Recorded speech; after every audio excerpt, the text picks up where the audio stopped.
Hey there, everybody. This is Joel Abbott, and I'm going to talk today about my new CD, Christmas and Glowsticks, which, if you want to learn more about, you can go to christmasandglowsticks.com, and there are videos and liner notes and blog entries and all kinds of stuff about Christmas and Glowsticks, including streaming songs. You can listen to the whole album there if you want to. So this is sort of the history of Christmas and Glowsticks. So 2 years ago, I released an album called Babies Don't Have Hands with my mock band, the Go Ahead And, of which I'm all 7 members, which sold exactly 3 copies on iTunes.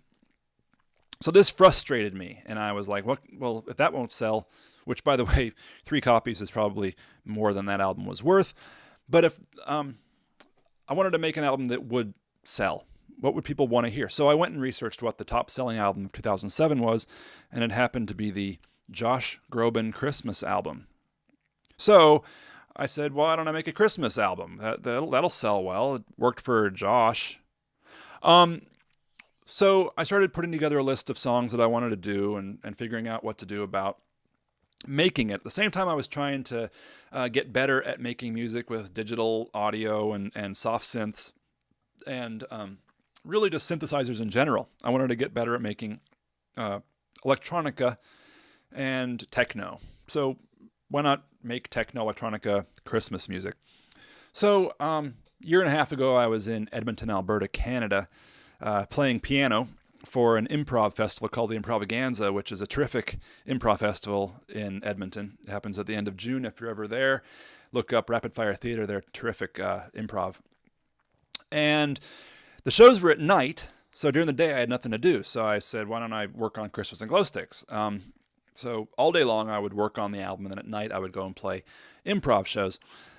So I came up with the first song on the album, which was What Child Is This?, which now is the last song on the album. And if you listen to the album, it's pretty much the exact same arrangement as it was a year and a half ago when I first made it in Edmonton. So I came home and started making more and more songs for Christmas and Glowsticks. But at the same time, I was trying to get a teaching job, and because I'm an English teacher also. And I got some substitute jobs and some long-term sub jobs, but that really just delayed Christmas and Glowsticks until finally it was so late in the year that I couldn't release the album. So I finished it around the end of June. No, at the end of November. Sorry. End of November, which was way too late to get it on iTunes or Napster or eMusic, Rhapsody, anything like that. So I decided to release it myself. I released it.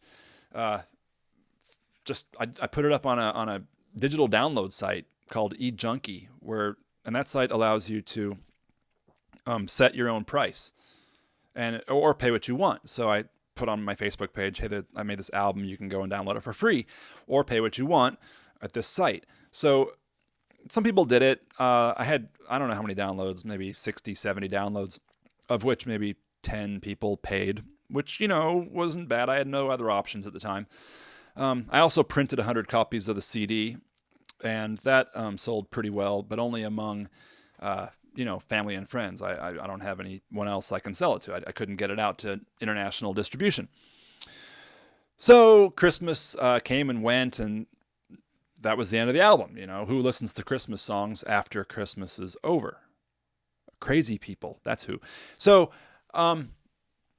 this year rolled around, and I started realizing that Christmas was coming up, and I said, well, why don't I make Christmas and Glowsticks better?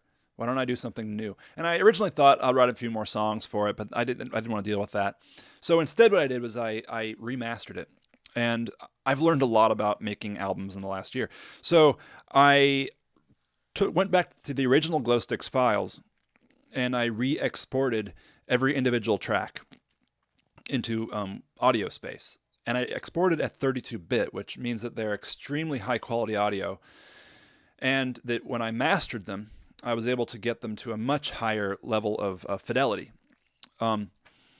So that's where the remastering came in. I went and I made stems, which is basically all the drum tracks on one track and all the synths on one track, all the basses on one track. And you can go to YouTube and look at my videos about describing the stems and how I made each individual song. But basically, I was able to EQ and compress and filter each individual song each individual track independently, which then was able to make the whole track sound better. So I hope that you can hear the difference between, well, this year's track and last year's tracks, if you are lucky enough to have Christmas and Glowsticks, the original copy, which now is a collector's item. You'll find it on eBay for hundreds of dollars. So that's what the album is now. And I put it up on iTunes and all the digital distribution sites.